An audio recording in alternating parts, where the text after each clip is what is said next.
अस्सलाम वालेकुम एवरीवन। तो वीडियो जो है वो ज्यादा से ज्यादा शेयर कर दीजिएगा, ठीक ना। और अपने ख्यालात का इजहार करना बिल्कुल मत भूलिएगा। तो वीडियो जो है वो रिलेटेड है कुंभ मेले से। जैसा कि आप जानते हैं कि कुंभ मेले में इन दिनों क्या हुआ, कितने जबरदस्त इंतजाम थे प्रयागराज के सीएम की तरफ से। क्योंकि कुछ भी किसी शहर पर अगर कोई आपदा आती है, कोई मुसीबत आती है, तो वहां का जो सरबराह होता है, यानी कि वहां का जो लीडर होता है, लोग उसी को पकड़ते हैं। क्योंकि आपकी जिम्मेदारी होती है, आपको वोट देकर सारे लोग जो हैं वो बनाते हैं कि आप अब हमारा ख्याल रखोगे। तो जो अगर कुछ होता है ऊपर ऊंच नीच ऊपर नीचे, तो लोग जो है वो सरबराह को यानी कि लीडर को ही पकड़ते हैं। तो बस ये नेचुरल है, इसमें तो कोई बुरा मानने वाली बात ही नहीं है ना। तो हुआ यूं कि कुंभ की रिपोर्टिंग कर रहे थे ललन टॉप के एक रिपोर्टर जिसका नाम है अभिनव पांडे। उनका कहना है कि तमाम बाबाओं ने जो है अपने अपने टेंट बंद कर दिए थे जिस वक्त भगदड़ मची थी।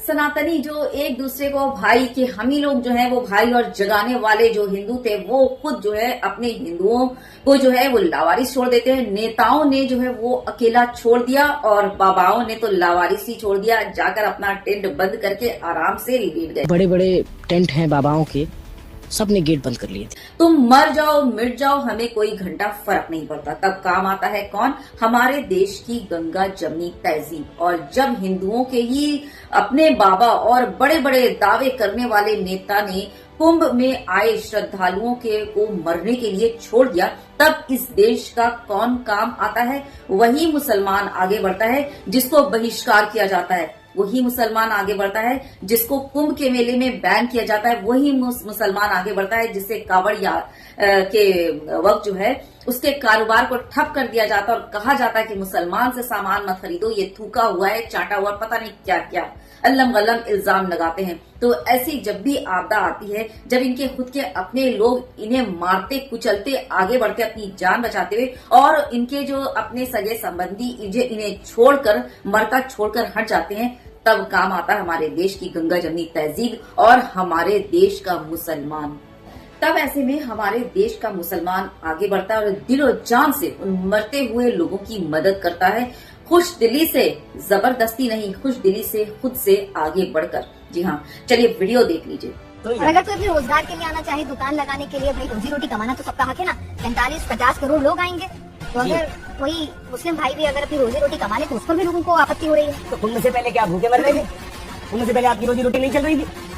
नहीं, मुझे आप एक बात बताइए, आपको रोजी रोटी कुंभ में ही कमानी है? हम तो नहीं जाते आपके मदरसे पे दुकान लगाने के लिए। शक्ल अच्छे से पहचान लीजिएगा, ये वही लोग हैं जिन्होंने देश की जो है भोली भाली जनता के सेंटिमेंट के साथ जबरदस्त नफरत वाला खेल खेला और जबरदस्त तरीके से हर एक के दिलो दिमाग में जहर बोया, जहर डाला। जी हाँ, और ये वही लोग हैं, चेहरे याद रखिएगा पूरी तरह से।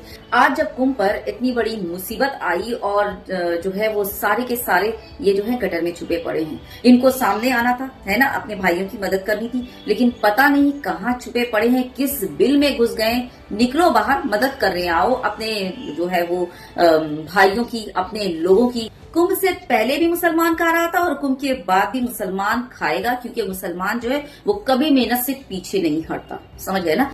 और ये जो तुम्हारा गुरूर और घमंड है ना कि कुंभ में ही जो है वो मुसलमान कमाएगा और खाएगा, तो शायद अच्छी तरह से तुम्हारी बकचोदी का जवाब मिल चुका होगा कि अल्हम्दुलिल्लाह मुसलमानों को जो है ना वो किसी की जरूरत नहीं है, वो एक अल्लाह सुब्हानो तआला की के अलावा। समझ गए होंगे। और अपने मेहनत पर जो है वो भरोसा करते हैं, अपने बलबूते पर चलते हैं मुसलमान।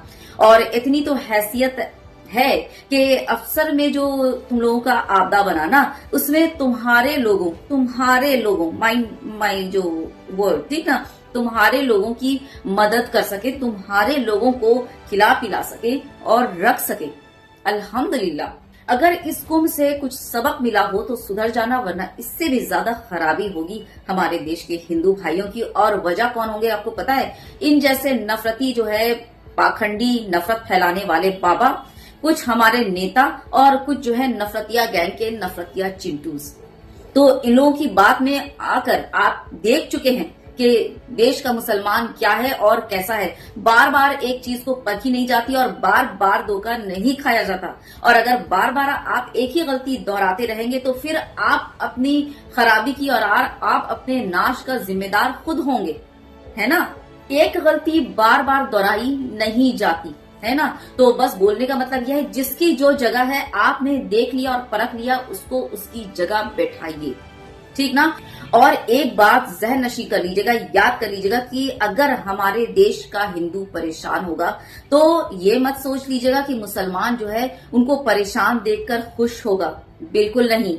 अगर इस देश का हिंदू परेशान होगा ना तो उसे देखकर मुसलमान भी उतना ही परेशान होगा। और याद रख लीजिएगा, सबसे पहले उन परेशान हिंदू भाइयों की मदद करने के लिए मुसलमान ही आएगा और उठेगा। और इस चीज को मुसलमानों ने बार बार साबित किया और हर बार साबित किया है कि नहीं। तो बस इस वीडियो को ज्यादा से ज्यादा शेयर कीजिएगा, अपने ख्यालात का इजहार बिल्कुल करना मत भूलिएगा, क्योंकि ये वीडियो की रीच के लिए जरूरी होता।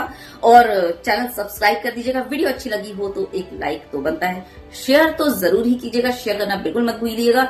एक नोट के साथ यहाँ वीडियो खत्म करूंगी कि प्लीज अपनी जो कौमी यकजहती है उसको बिल्कुल बर्बाद मत कीजिए इन जैसे नफरतिया चिंटू के बातों में आकर, ठीक ना।